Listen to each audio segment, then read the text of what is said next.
College is full of fun parties, interesting classes, late nights, new experiences, and lots of friends. But sometimes you run into a stumbling block. This happened around 2008. I was away at college, fun time being away from home, no parents around. And I started experiencing this and didn't know what was going on. So it was a scary time for me. And I definitely had to get checked out to find out what was these symptoms that I was having. That's Jerry Taylor, Deputy Chief of Talent of the Chicago Public Schools and kidney recipient. I'm Monica Fox, Vice President of Government Relations and External Affairs for the National Kidney Foundation of Illinois, and your host for this edition of The Journey Continues. This time, I'm talking to Jerry about how he manages his work and family life and navigates being a kidney recipient and advocate. Jerry, can you walk us through the initial symptoms of your kidney disease? Thank you, Monica. I appreciate you for allowing me to come on and speak with you today on this podcast. This is something that I've always wanted to do. So, to have this opportunity is joyous for me. To answer your question about the symptoms that I had, they were kind of out of the blue. I experienced a lot of swelling in my legs, indentation leaning up against different objects around the house, and I would stand up or see big imprints in legs and my stomach and my arms, and I didn't understand what was going on. But another symptom that I had was when I would go to the bathroom, I would use the washroom and I would see a lot of bubbles and suds in my urine, and I couldn't understand what that was from. So I went to the doctor to find out that, it was protein leaking into my urine, and the doctor didn't know if it was from my heart or my kidney. So those symptoms, along with dizziness at times, eyesight sometimes going in and out, led to me going to the doctor and finding out that I had FSGS, which is a kidney disease, and it changed my life forever. And when did all this happen? This happened around 2008. I started to experience these symptoms. I was away at college, fun time being away from home, no parents around. And I started experiencing this and didn't know what was going on. So it was a scary time for me. And I definitely had to get checked out to find out what was these symptoms that I was having. And what was your reaction when you learned of your diagnosis?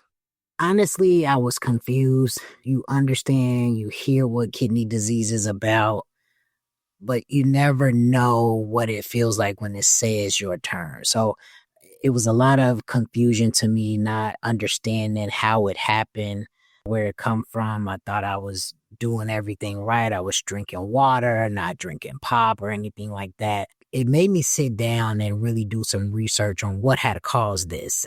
Different from what, doctors may say, et cetera. Like, I sat down and really took the time. And one of the things that did cause it was hypertension, which is high blood pressure, which is what affected my kidneys and which led to the FSGS kidney disease. How did being diagnosed with a rare kidney disease affect your college experience and your outlook on life at that time? Again, being in college, being young, you think you're free of the world and you get hit with something like this. It really weighs on you mentally. I was away from my family, from my mother. All my support system was back at home, and they were saying, hey, just come home, just be with us.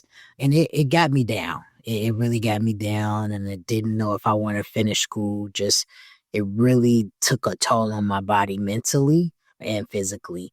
And just hearing that, you think your life is over. But I'm here to say that life isn't over. There is always something better. It was only a trial that I had to go through, and I'm now on the other side. So I want to speak to those who are currently just finding out that they have kidney disease or currently on dialysis.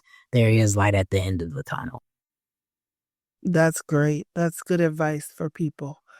How did you manage that, your emotions and dealing with school and all of that? I really leaned into my friends and the support system that I did have in college. At first, I was shy to talk about it. You don't want to, let people know what you're going through. You don't want to feel like you are a burden on people or you're unable to do things. But I really leaned into my friends and in college and even my family back home. They would come down Carbondale to visit me at SIU. I really just, like I said, leaned into that. And that's what got me through. Just the support, seeing that it's okay. It was scary that people knew about it because at a point it was such a common thing that people had kidney diseases or had to be on dialysis that none of my friends or anybody looked at me differently. They all wanted to support and encourage me to just continue to fight it and not give up hope or anything like that. And I contribute that to my college friends and people back at home, even my work family. And did you start dialysis while you were in college? I did not, and I met with my doctors. They were able to start put me on the steroid prednisone to try to prevent the kidney from fully failing. Even though I had the kidney disease, they started some medication. Unfortunately, I had back then, once you are in school, you kind of lose your insurance through your parents. But I didn't have a job to where it was able to give me insurance and didn't go take the necessary steps to go to the student health center and find out that I could still get the medicine due to the condition that I had. So I did not start dialysis until I graduated and came home and wasn't feeling well and went to the doctor and they said, hey, we got to do emergency dialysis on you because you're basically walking dead. We don't know how you've been doing this. So that was a scary thing. And again, it was such a shock when you're being told that you have to do dialysis. It's something that you hear about, but you just don't understand what it is. And the doctors are explaining things to you. They're telling you about catheter that may have to go through your groin or, a catheter that may have to go in your chest and you have to be careful. You can't get it wet. It can get affected. It's got to be connected to your heart.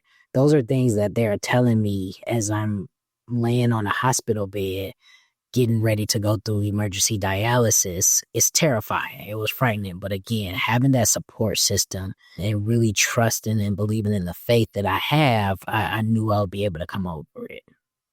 Does kidney disease run in your family? It does. And it's something that I found out after I actually got on dialysis. My mother and my sister, both, God rest their souls, had kidney diseases as well. And I had an auntie who had a kidney disease. So it's definitely a trait that our family has. And I try to educate my cousins and other family members close to me to just be mindful of those things, be mindful of the things that you eat, be mindful of your health, because this is something that, we didn't ask for, but it is in our family bloodline. It's in our family tree. So we want to try to prevent it as much as possible. So can you describe your experience during your 8 years that you spent on dialysis? 8 years is a long time. Yes. Yes, 8 years is a long time when you sit and think about it, and it takes a lot of time away from your life. You're going to a facility where you're 3 times a week, where you're sitting for 4 hours, and that's just 4 hours on the machine. That does not count the time that you're going in and waiting to be called back, or it's not the time that's counting that you have to hold your site after dialysis. So you think about it, it's almost a work day that you're sitting at a dialysis center 3 times a week.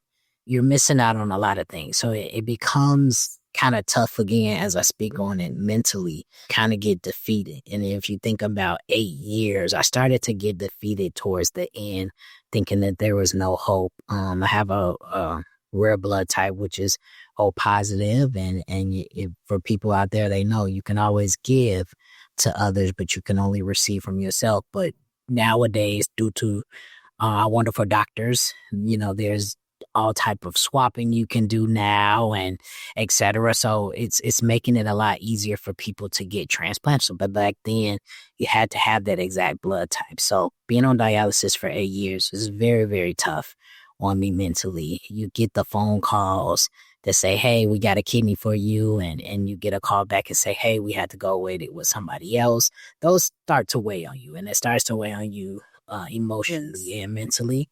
But again, just having a strong support system.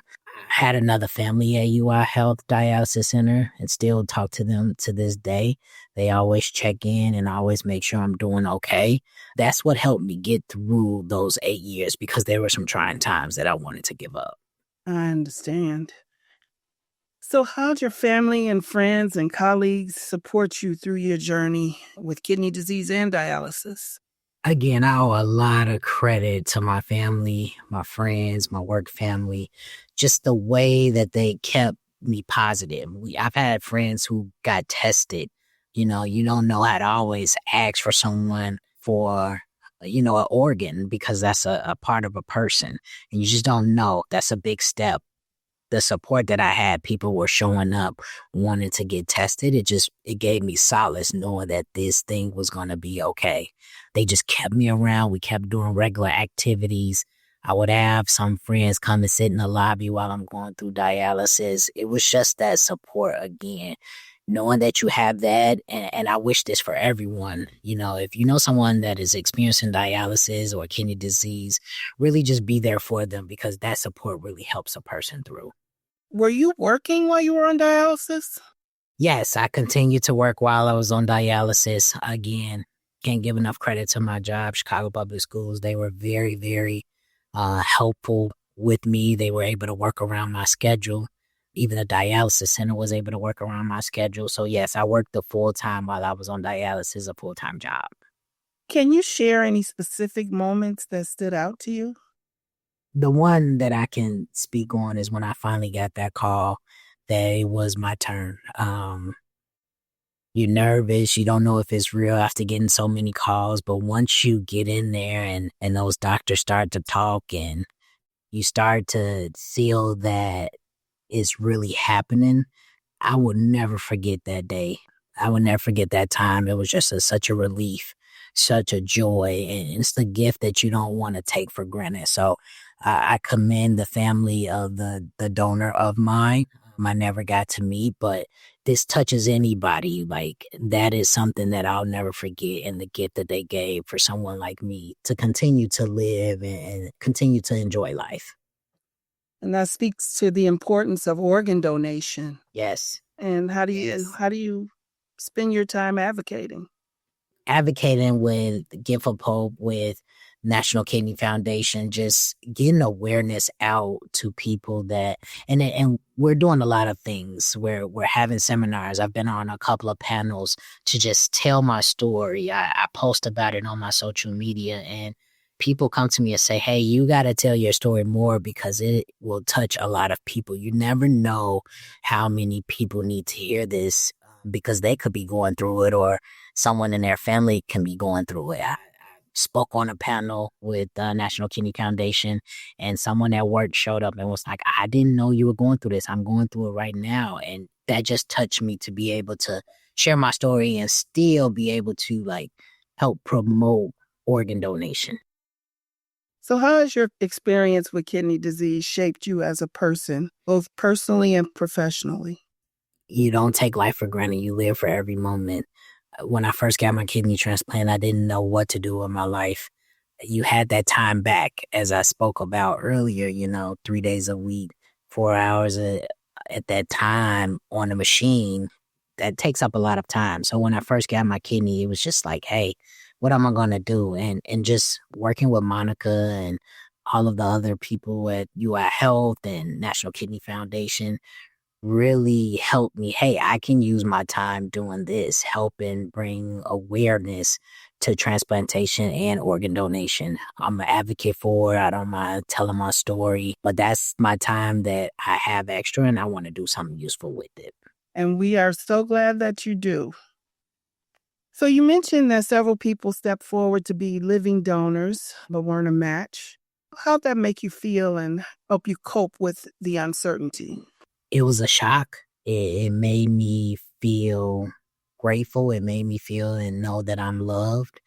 But also it shows that there's some good people out here in the world and they want to help.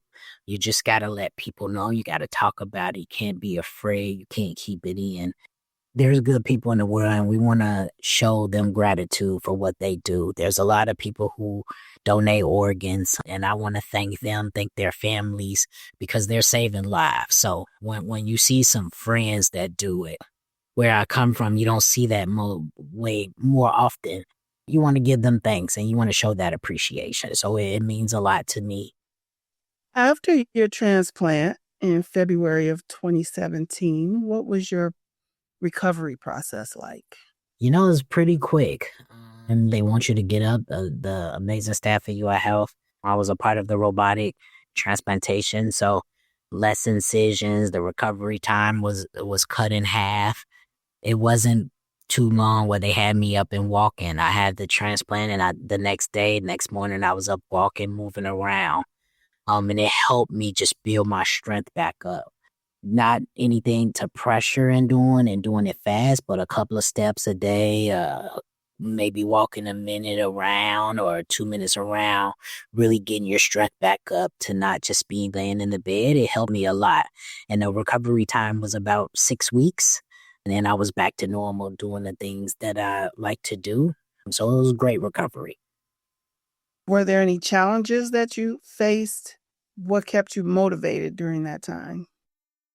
The only challenge was making sure you get to the bathroom quick enough when you go so long without using the bathroom and now you got a good kidney and you got to make sure you get up and get to that bathroom. So that was the only challenge, just getting myself mentally back trained to get up, get to the bathroom, even through the small pain that you had. It was well worth it to go to the bathroom. I know that might sound funny, but it's a thing. That's definitely a thing. Yes. What message or advice do you have for those currently waiting for a transplant or facing similar health challenges? Tell your story. People are out there. People do want to help. You're not in it alone. Make sure you come out to kidney events. Make sure you come out and bring awareness, post it on your social media, tell your family. There are a lot of people who want to help, and transplantation is a thing that want to really bring awareness to. So I would tell them, don't give up hope.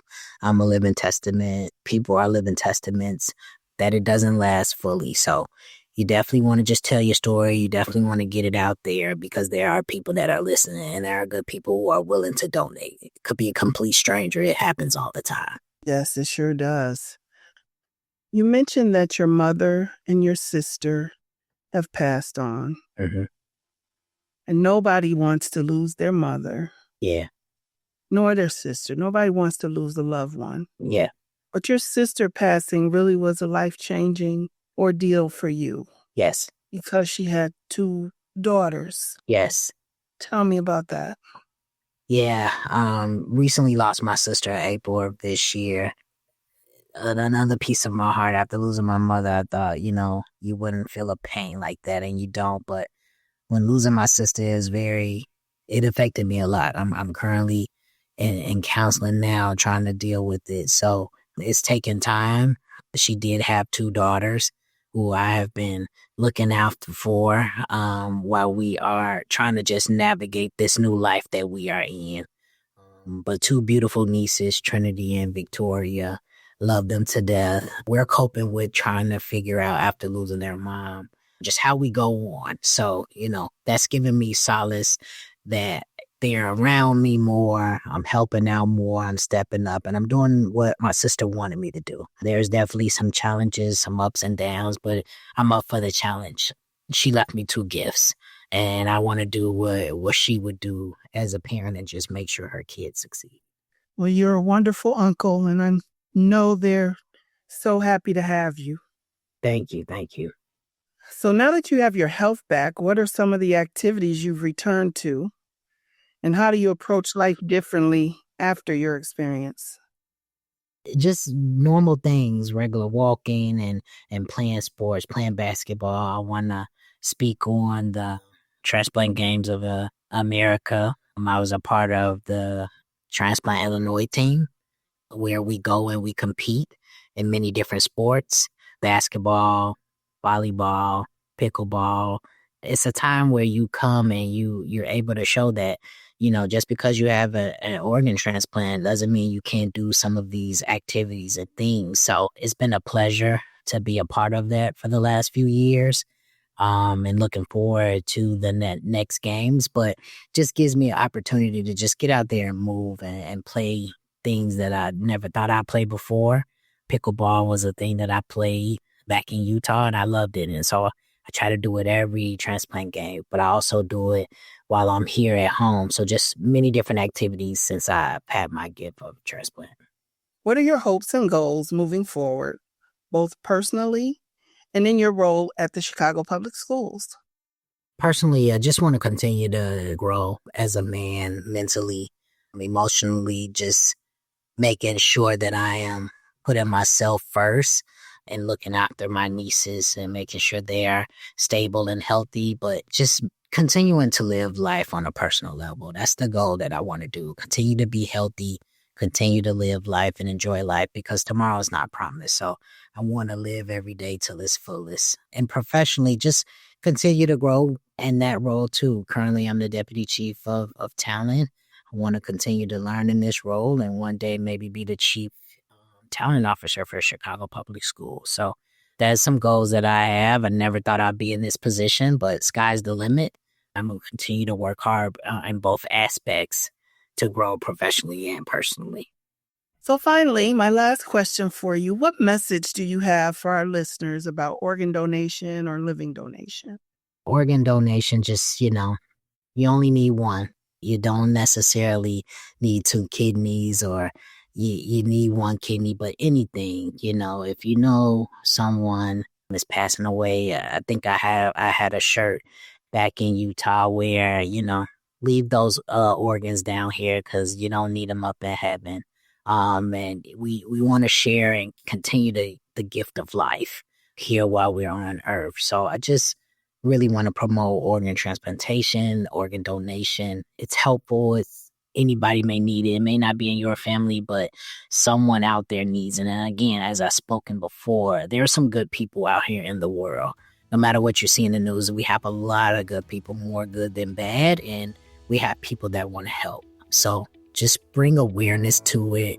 For those that are going through kidney disease or dialysis, again, don't give up hope because there is light at the end of the tunnel, and just continue to bring awareness. Well, thank you. I want to thank you for joining me. It's been so awesome to have you share your story with me, and we will keep on advocating. Thank you for having me. It's been a pleasure to talk to you and the audience, and I hope my message today and our conversation today really touches some people out there to just continue to fight, but also if you do have healthy organs, to continue, think about donation. Yes, thank you. Managing work, family, kidney disease, and transplant is quite a journey. For more information about volunteering with the Kidney Foundation or about our resources, visit nkfi.org. I'm Monica Fox, a grateful kidney transplant recipient, and this is The Journey Continues. Prevention's a key part of our mission at the Kidney Foundation. That's why at the end of each episode, we share a health tip. Here's today's health and prevention tip. For most people, having 1 or 2 occasional drinks won't have any serious effects on the kidneys, but excessive drinking certainly will. If you're regularly drinking past the point of moderation, you may be causing slow, long-term damage to your kidneys that can't be repaired. Heavy drinking can cause the kidneys to work hard, weakening their filtering ability and disrupting their ability to balance fluids and electrolytes, leading to dehydration. More than 4 drinks in one day is considered excessive by the Centers for Disease Control and Prevention. One drink includes a 12-ounce beer, a 5-ounce glass of wine, or a 1.5-ounce shot of liquor like whiskey, vodka, or tequila. Moderation is key. Always consult your healthcare provider to determine what's safe for you based on your body size and your medications.